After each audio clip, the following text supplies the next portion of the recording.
From the Kennedy Space Center in Florida, this is Space Shuttle Columbia Launch Control. The countdown for launch of Space Shuttle Columbia on mission STS-78 is continuing on schedule this morning. The window for launch of Columbia opens at 10:49 a.m. Eastern Time and extends for 2.5 hours. Situated in Columbia's payload bay is the Life and Microgravity Space Lab. LMS is housing about 43 various experiments involving life sciences and materials sciences. The LMS mission will seek answers to questions about our ability to sustain life for prolonged periods of time and space, and about the subtle mechanisms involved in materials processing that are obscured by Earth's gravity. LMS will continue to expand the foundation of scientific research by studying the effects of microgravity on the physiology, development, and behavior of living systems. This is Shuttle Launch Control at T-minus 3 hours and holding. We are currently standing by to receive live television of the astronauts in the operations and checkout building where their crew quarters are stationed here at the Kennedy Space Center.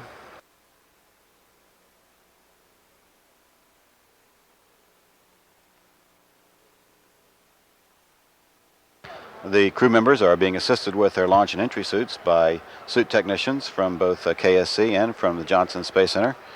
This is a good view of our commander, Tom Hendricks, who was on his 4th space flight. He served as pilot for both STS-44 and STS-55 and as commander of STS-70. Our pilot, Kevin Kregel, is on his 2nd flight.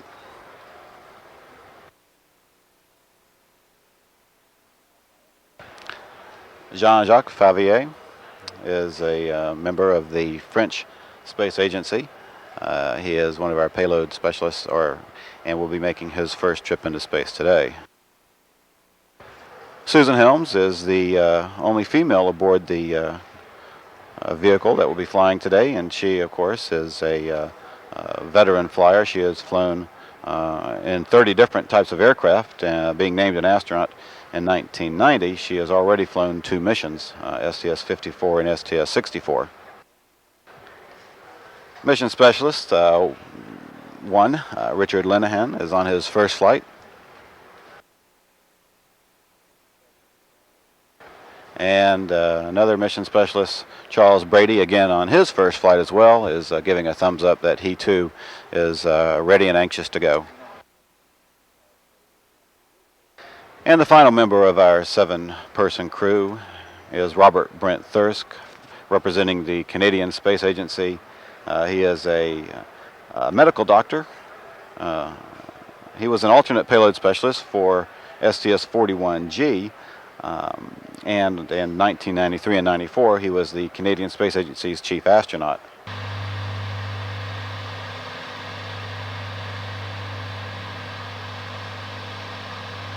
This is Shuttle Launch Control at T-minus 3 hours and holding, and we are just about 14 seconds or so away from picking up our hold. This has been a standard 2-hour hold that follows tanking operations, just to give the launch team any extra time to make final preparations before the crew arrives out at the pad. And we are at T-minus 3 hours and counting. Everything continues to go on schedule for a launch of Space Shuttle Columbia from Pad 39B at the Kennedy Space Center. And here we have them. Our commander, Tom Hendricks, mission specialist Susan Helms, followed by pilot Kevin Kregel, Richard Linehan, Charles Brady, Jean-Jacques Favier, and Robert Brent Thirsk.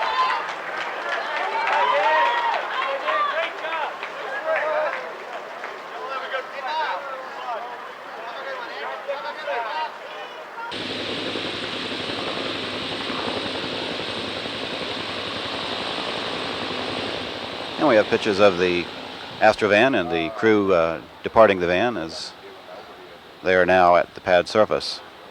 NASA Test Director John Guidi has given approval for the crew to begin entry into the vehicle once they make their way up the elevator to the 195-foot level. And we have views of the crew as they are exiting the elevator on the 195-foot level. In the background, of course, is the swing arm that the crew will walk across the orbiter access arm that will gain them entry into the crew module.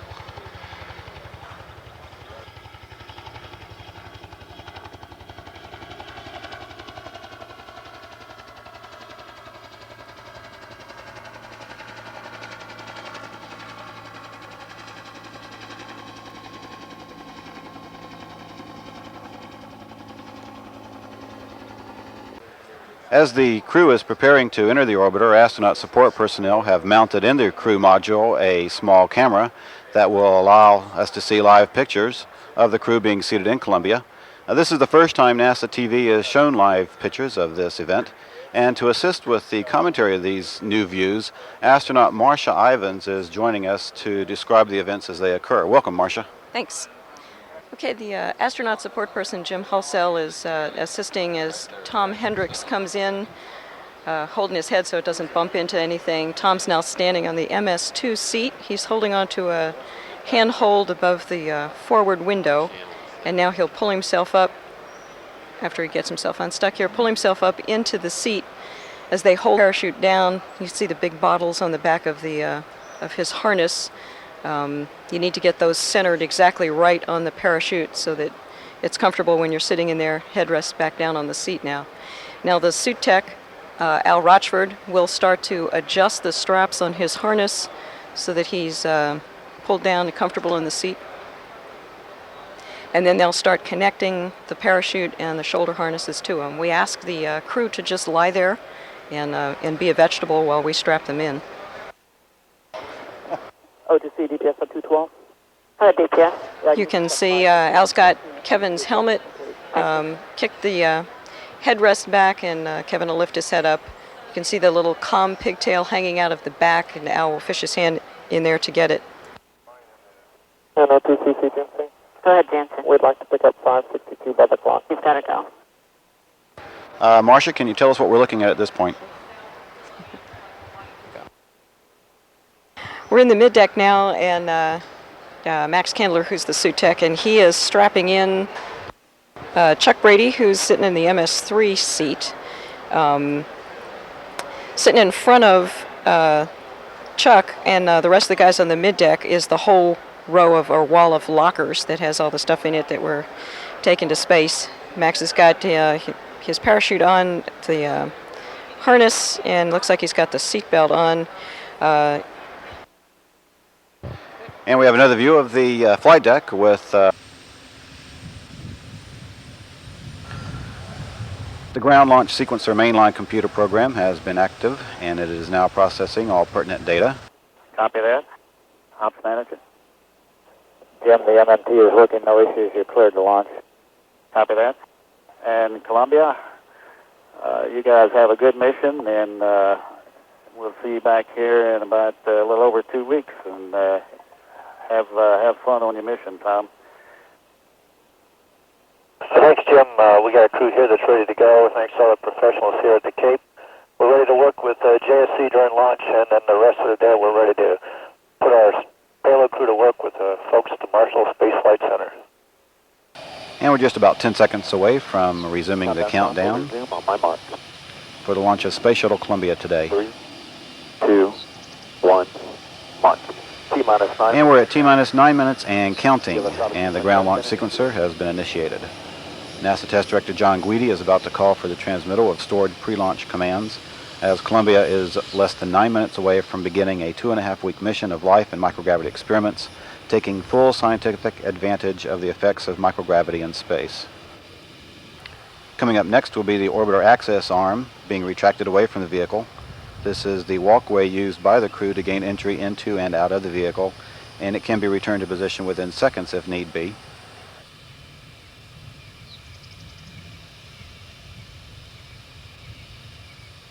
And we see first motion of the OAA retract, which is beginning at this point. MS2 OTC, channel 019, TV power switch on. MS2, that's complete.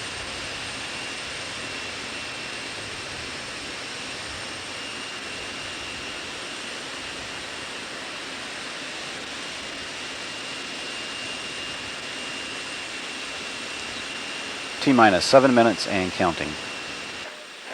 And the gaseous oxygen vent hood is slowly being retracted away from the top of the external tank.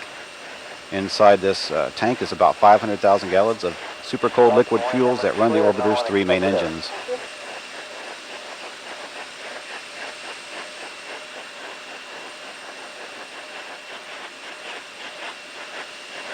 Flight crew, OTC, close and lock your visors and initiate O2 flow. Have a great flight and have more fun than a barrel of monkeys. Thanks a lot, Roberta. We got the visors down, the pseudo 2 on, and we are going to have a good one. Yeah, let's go for ET, LH2 pressurization. Yeah, let's go for auto sequence start. When we have a go for auto sequence start, Columbia's onboard computers have primary control of all the vehicle's critical functions. 20. T-minus 15. 12, 11, 10, 9, 8. We have a go for main engine start. 5, 4, 3, 2, 1. And we have liftoff of the Space Shuttle Columbia on an international life science and microgravity mission. Houston now controlling the flight of Columbia. Houston, Columbia's in the roll program. Roger, roll, Columbia. Columbia completes the roll to place the shuttle in a heads-down, wings-level position for the 8.5-minute ride to orbit. 23 seconds into the flight, Columbia's 3 liquid fuel main engines will soon begin to throttle back in a 3-step fashion to 67% of rated performance. That will dampen the stress on the shuttle's aero surfaces as it breaks through the sound barrier.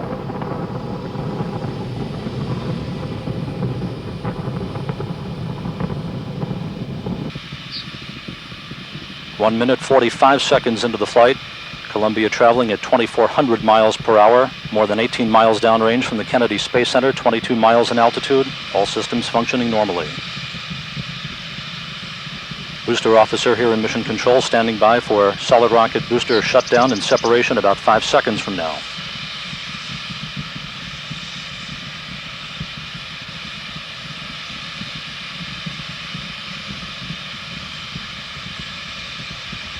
Booster officer confirms a normal solid rocket booster separation, standing by for the performance call.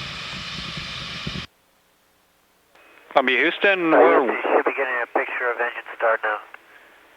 we're with you during engine start. It's a great shot.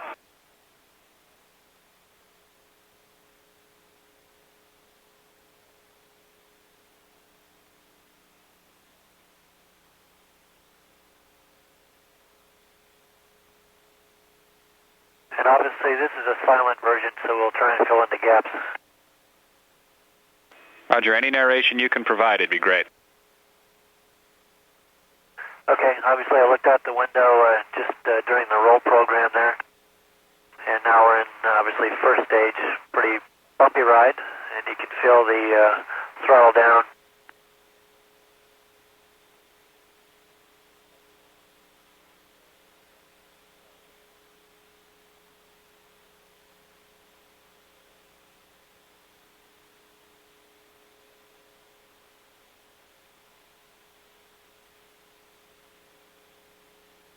And we passed through a cloud deck there. I glanced out the window to see the high Cirrus deck go by.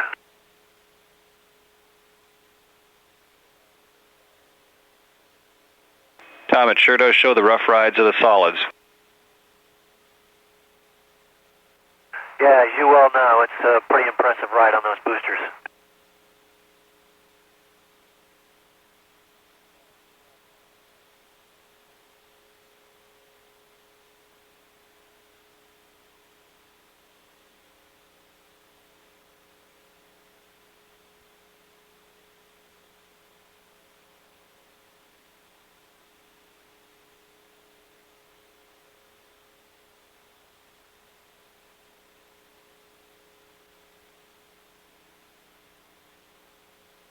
And there's a tail off of the SRBs.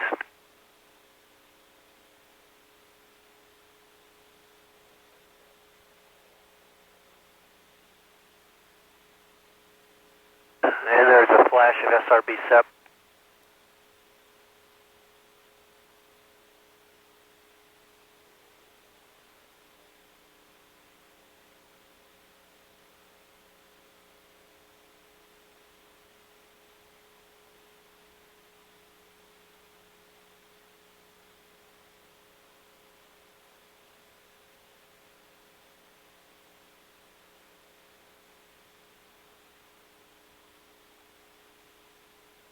And the sky was dark, but we could still see the Earth out the side windows after SRB SEP and opening the visors.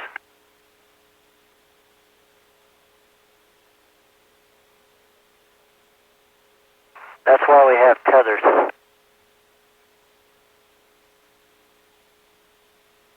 Sure shows where the We're velocity happy vector. that was the only surprise, and here you see the transition to MECO.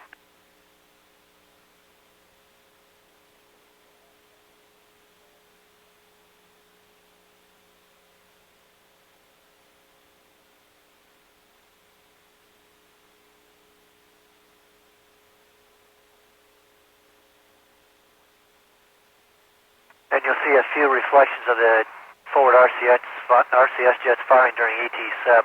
And of course we did the 11-second plus X after the SEP. We see you doing that now, Tom, and that's a lot of people real happy to see that video. It sure does show you coming back off your chairs after the 3G. Real nice. So we're happy the camera captured it.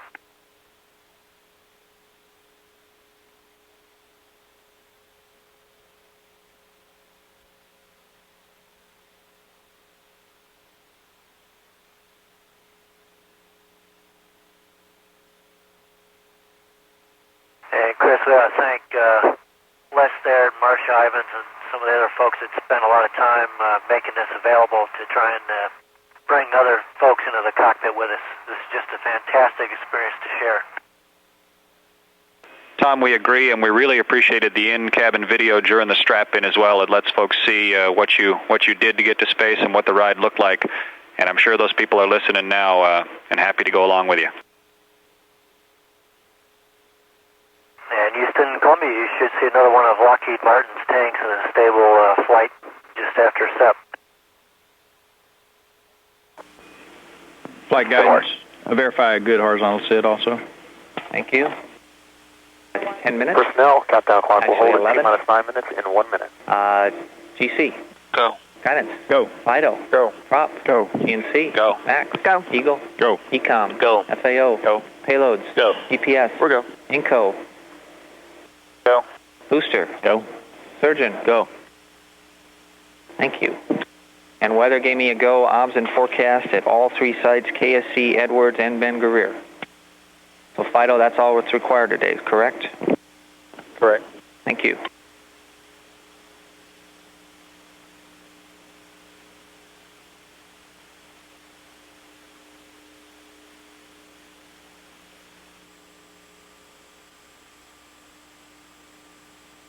Copy. LRD. Thank you. LRD's go. And SRO. SRO is go. You have a range clear to launch. Copy SRO. Launch director entity. Your launch team's ready to proceed. Copy that. I'll run a poll in about 30. 15. 10. GLS is go for main engine start. Thank you.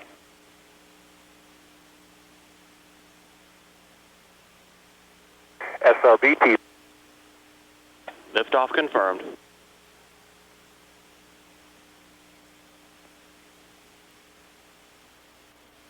Houston, Columbia's in the roll program.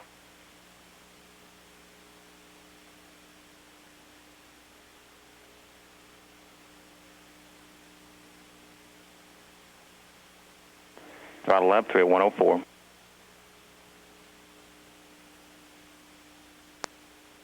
Flightcom, good fast cooling. Thank you.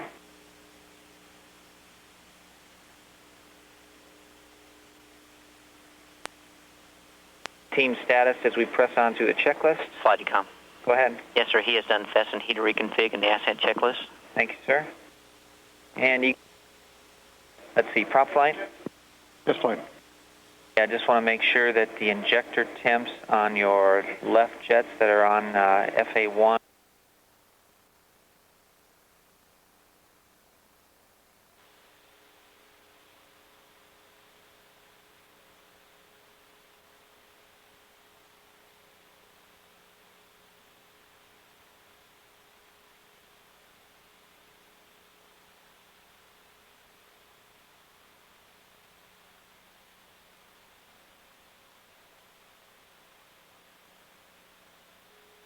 Okay, you can see Rick and Chuck with the cameras hard at work, and Susan's sorting out some of the other things there on the mid deck, and we've got most of the crew out of their helmets, and the folks on the mid deck are really busy getting ready to take the suits off.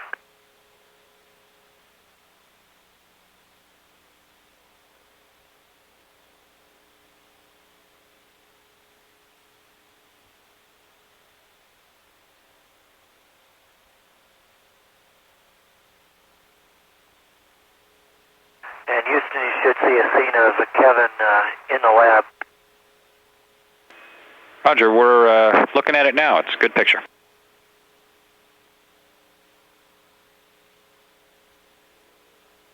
And here you can see Rick adapting to zero-G, but Kevin had failed to relatch the floor, so he gave Rick a task during his adaptation in the lab.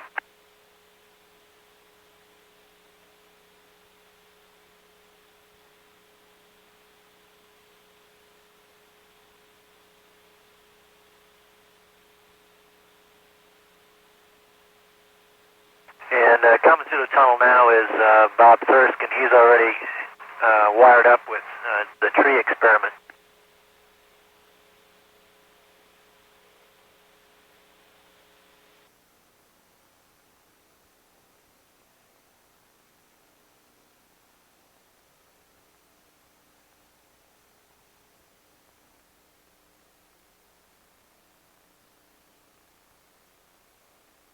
On the left side of the picture in the red and white striped shirt is Payload Commander Susan Helms.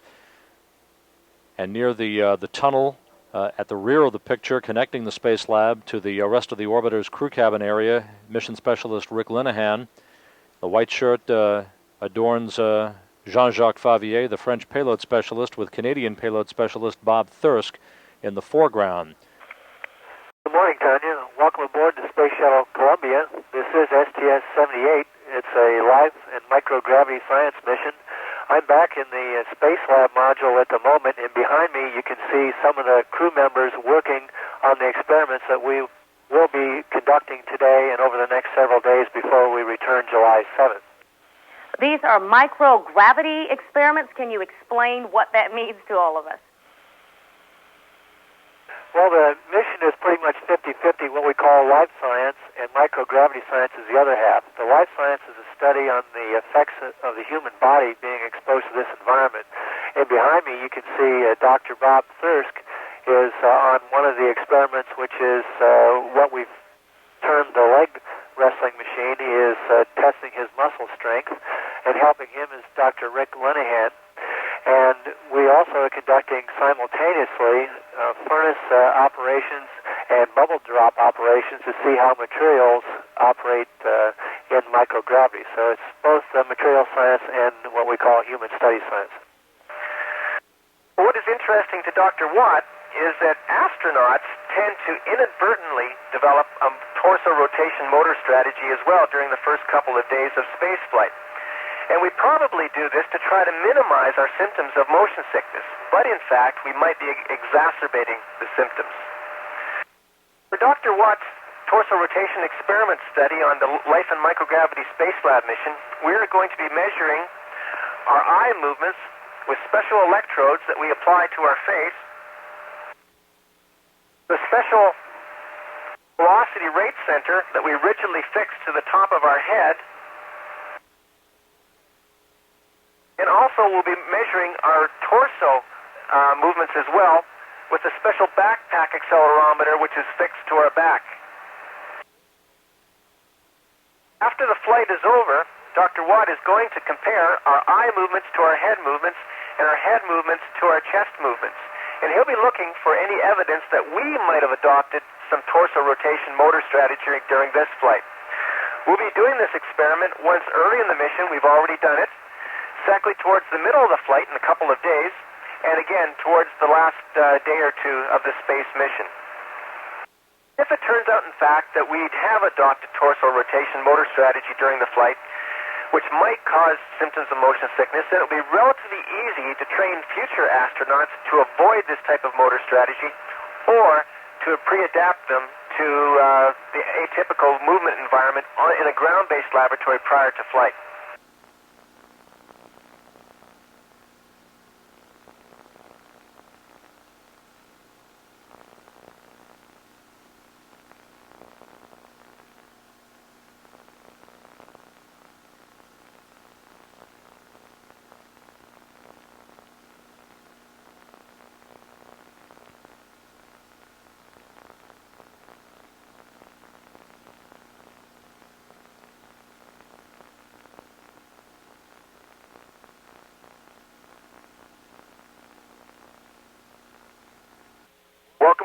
Columbia in STS-78, the Life Sciences and Microgravity Space Lab, or LMS for short.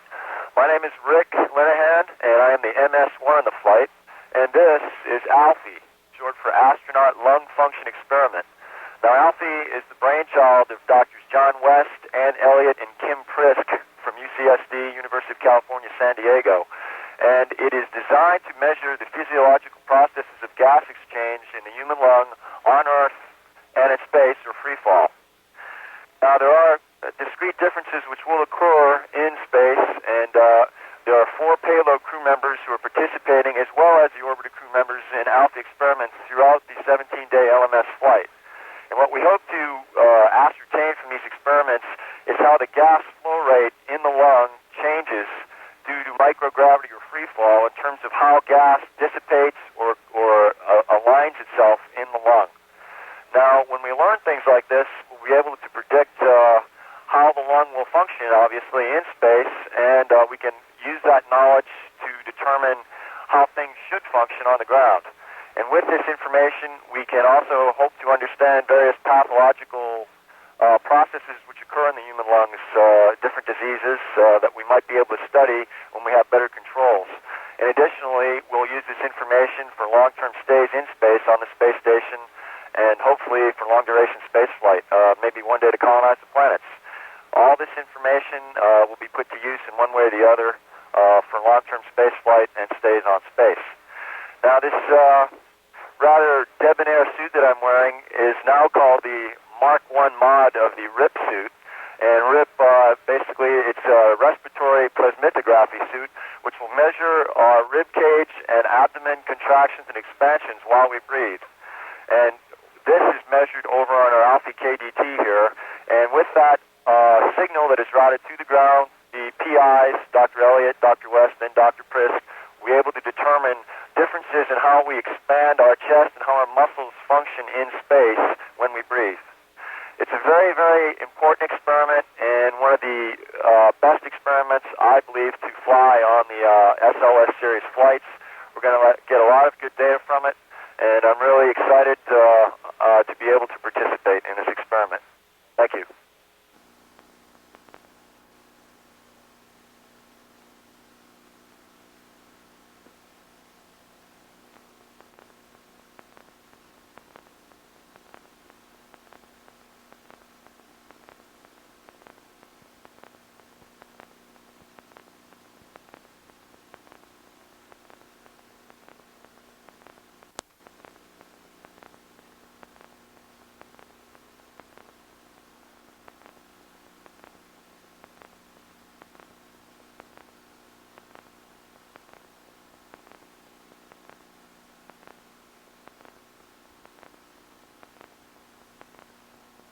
Hi, good morning. I'm Charles Brady from the Space Shuttle Columbia, Mission Specialist number 3.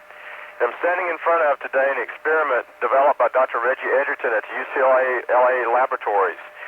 It involves measuring arm, wrist, and hand strength. It is well known that in space, over long durations of time, our muscles in our bodies grow weaker. It's felt, however, that the hand and wrist and arm muscles stay essentially the same.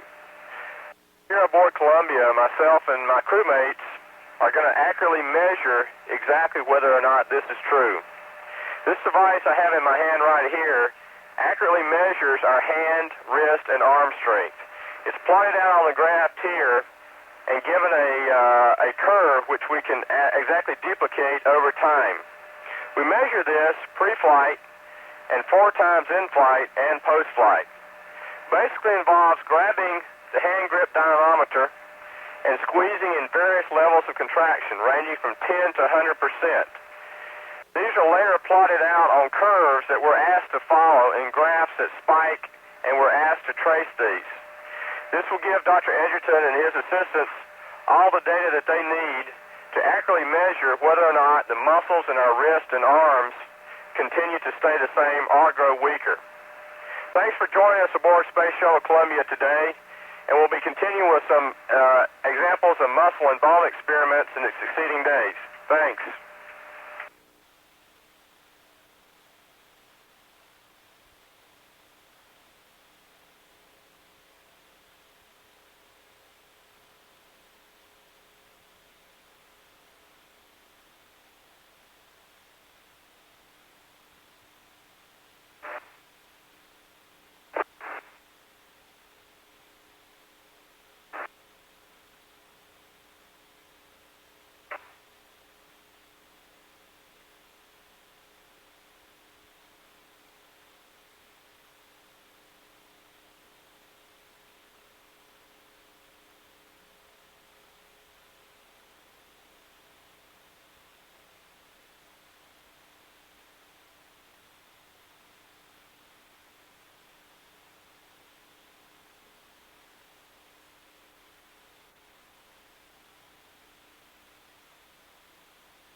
while we're here, can we get an early start on putting in the next cartridge?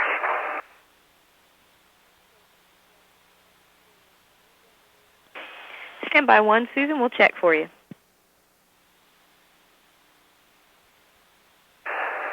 Huntsville Space Lab for Alfie. Go, Rick. Luca, how's that KU coverage looking now? Would you like me to try and start that verification on the RIP? Affirmative, Rick. You can proceed. To support the muscle physiology experiments, we're making use of a very sophisticated device called a torque velocity dynamometer, or a TVD. It's contributed to the mission by the European Space Agency. I sort of think of the torque velocity dynamometer as an arm wrestling or a leg wrestling machine. This morning, as Jean-Jacques Fabier, my colleague, is working out here, he's using it in the leg wrestling mode. Sometimes the machine wins the wrestling match against us, and sometimes it lets us win. But who wins the wrestling match is not important. What is important is that the TVD can measure the torque or the force applied by the limb, and also the speed at which we contract our muscles and the position of the foot or the arm at any instant in time. And with this information, the scientists on the ground can understand how muscle performance is adapting to weightlessness.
Now, our primary goal on LMS is to quantify the effects of microgravity on the adult human body.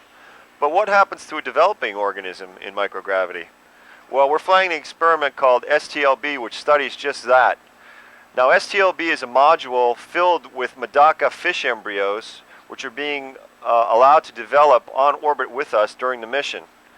And during that time, they're being closed-circuit monitored by a microscope television system and relayed to the ground so that the principal investigator, Dr. Carey Phillips, from Bowdoin College and NASA Ames Research Center, will be able to quantify the differences between our space embryos and those in the ground.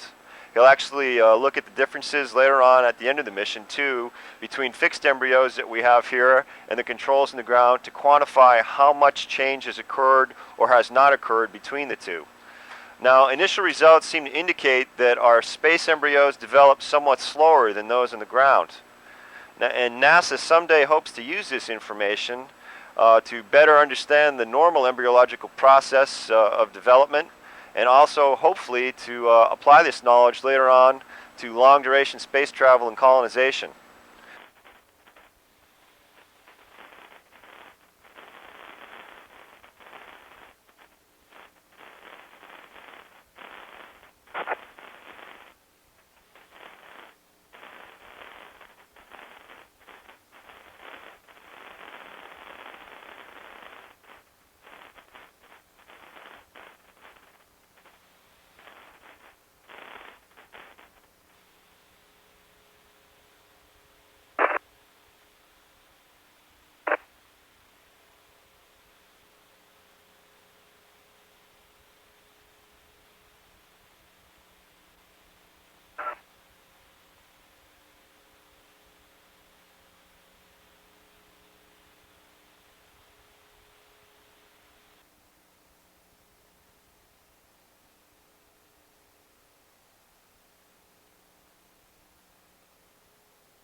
Throughout the night, experiments have continued to work in the Space Lab module while the crew slept. Included among those experiments is the bubble drop and particle unit, which we're seeing some downlink video from right now. This is fundamental science research into theories of nucleation and boiling as a function of temperature and pressure, and the long-term possibility of developing cooling mechanisms for electronic applications, possibly even for spacecraft applications, is the end result that's hoped for from these experiments.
And we can see here in the foreground one of the plant growth chambers, and floating above it from our perspective is Payload Commander Susan Helms, documenting the plants via still photos.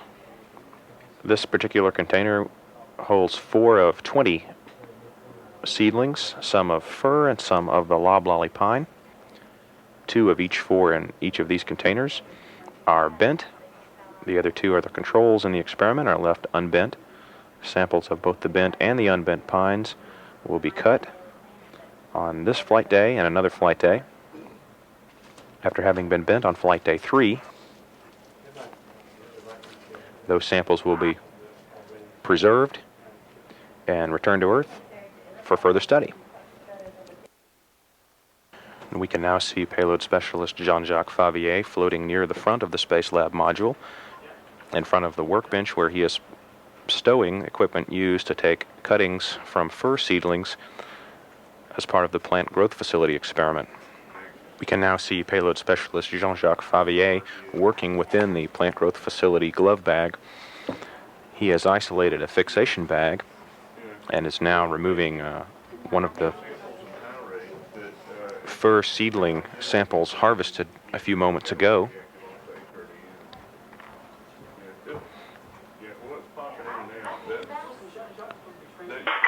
Columbia, Houston, your mission, and we know you'll be glad to accept it, is to extend to 17 days on orbit. Congratulations. Good work on the IFM.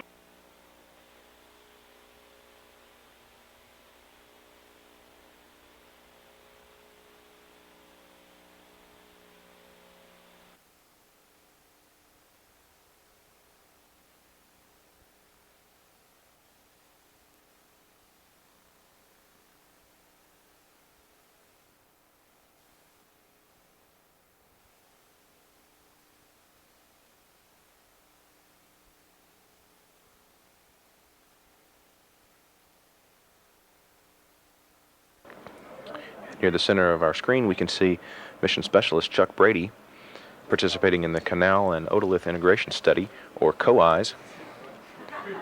Chuck Brady is wearing some electronic light occlusion goggles, part of the hardware for the COEYES investigation, and he's involved in voluntary head movement protocols in which he follows a target on the luminous target display, which we're viewing from the back near the foreground in this picture. On the other side, a series of light-emitting diodes, or LEDs, are lighting up at various times, and Chuck Brady must follow the movement of these LEDs to complete these protocols.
Yes.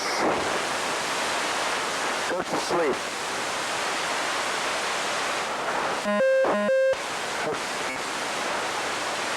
Okay, we got the reset light on. We're going to go ahead and reset it. Notice we're getting a lot of corner rates, and I'm going to go ahead and do a confidence.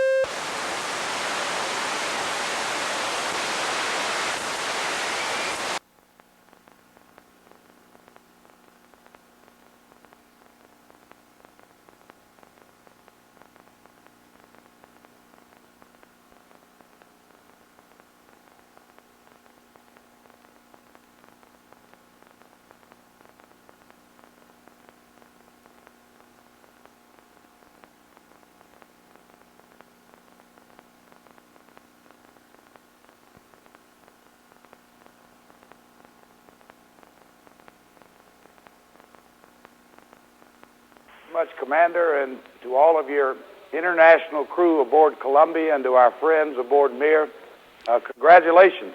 Здравствуйте, командир. И Great success of your mission. And as we begin as well to spread your cooperation, continue it in the Olympic Games to bring the world closer together, we're very proud that you have taken our Olympic torch into space with you, now traveling some 5.5 million miles. We're very, very proud to be included. Здравствуйте, командир, здравствуйте, остальные члены экипажа. Мы очень горды тем, что у нас появилась такая возможность поговорить с вами и передать наш олимпийский факел уже теперь в космос. Это позволит нам сделать наш и без того не очень большой мир еще теснее, и мы все почувствуем себя членами одного и того же общества. Mr. Payne, it's our honor to carry this torch, which represents all the efforts from the athletes worldwide to participate and compete in these international peaceful competitions. And now that you can see, just as we do in space, we compete in a peaceful environment for the benefit of all mankind, and that competition is to gain as much from each of our efforts, just as these athletes that will participate in the games will beginning July 19th. This was taken this morning when Dr. Brady was exercising, and we thought this was setting a new standard for ham radio operators. He's operating SAR-X simultaneously with getting his daily exercise, and we thought this was above and beyond the call of duty.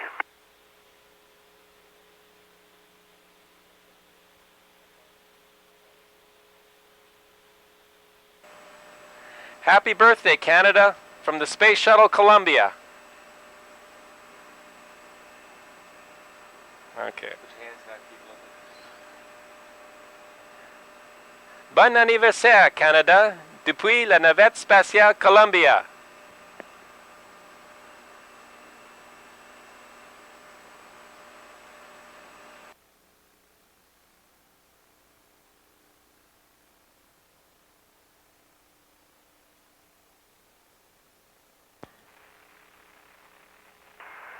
From the STS-78 crew aboard Columbia, happy Independence Day, America.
Want to go? We ready to go home? Yeah. Now.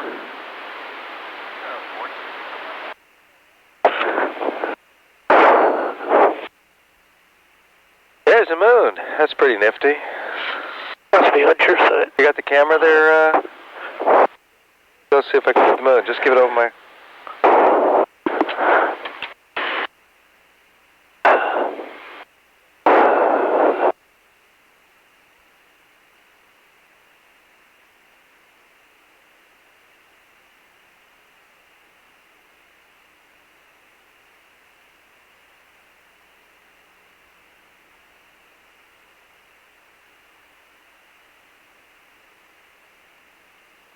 Okay, it's turning pink hot out here now. Almost white.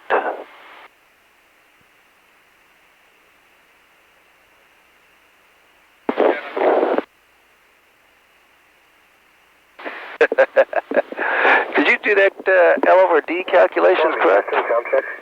Loud and clear, Houston. Okay, another click and Loud and clear. We may drop in and out a little bit. We're right off the tail. We should pick up Mila at about Mach 11. So. Copy. Probes. Okay, go for probes.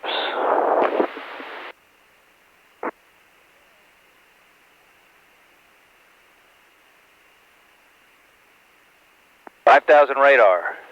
Check 'em. Both channels look good. Okay. 4,000.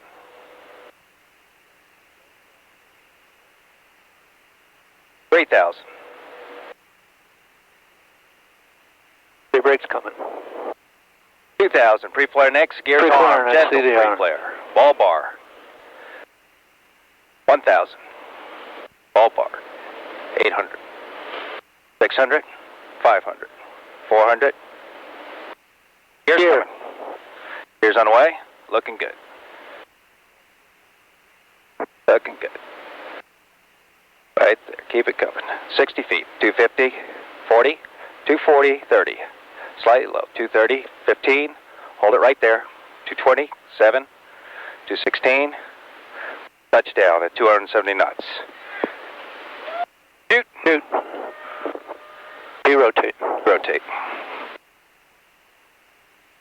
A little bit of rudder. Good. Ground speed set. 150 knots, 7,000 to go. Coming on the brakes. 6,000 remaining. Going to the center. 100 knots.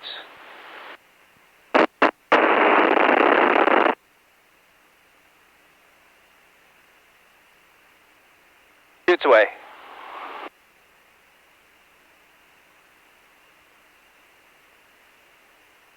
Backing off the brakes.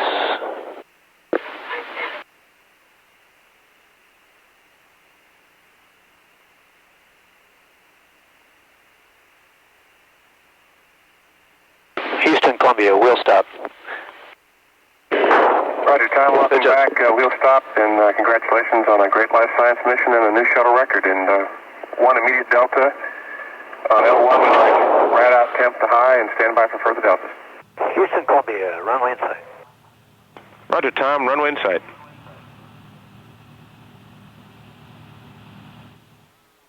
And the runway is now visible in the picture.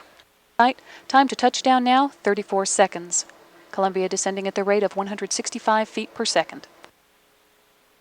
And we can see the nose coming up as the pre-flare is happening, getting lined up for touchdown.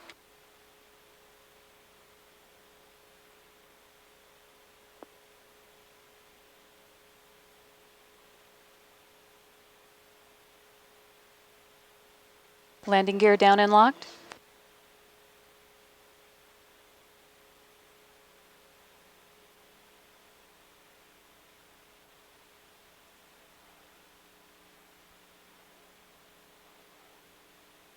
Main gear touchdown.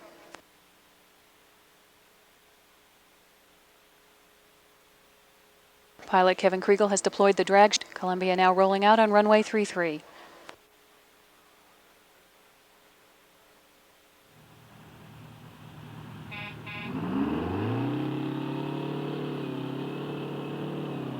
Columbia now on the ground at runway 33 at the Kennedy Space Center, bringing to an end a record-setting mission.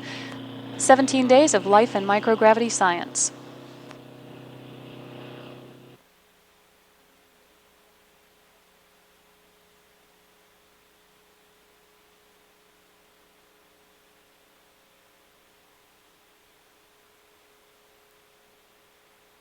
Houston, Columbia, wheel stop.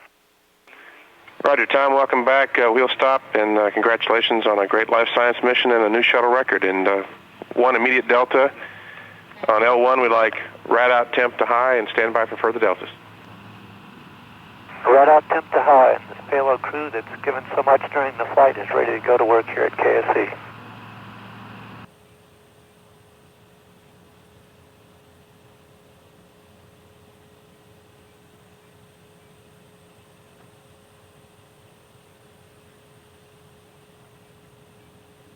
Yes, sir. Okay. Yeah, we're there now. Yeah, just go ahead and press with those. Okay, he can. We'll start with taking the secondary off and high load to enable. And He's Tom, go for those now. That's a good read, and he's go. Tom, you have a go for that at this time. And we're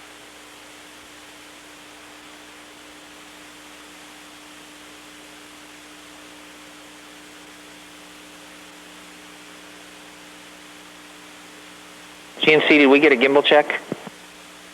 I want to mention that FCS channel 3 on the rudder may fail, and we may deselect him later, but all other channels are good, and we'll go for this burn. Okay, fine. Columbia, Houston. Go ahead.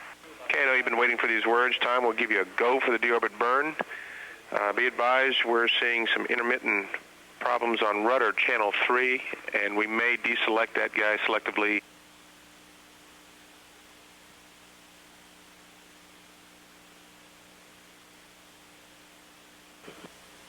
Do that first. Yeah. Then I'll get you the ammonia steps. Okay, you can do that. Max, any changes? No changes, flight. Prop? No deltas. Okay. Eagle? None. Okay. DPS? None beyond what we already... Columbia, wheel stop. GNC? Roger, Tom, welcome back. Wheel stop, and congratulations on a great life science mission and a new shuttle record. And 1 immediate delta. On L1, we like rad out temp to high and stand by for further deltas.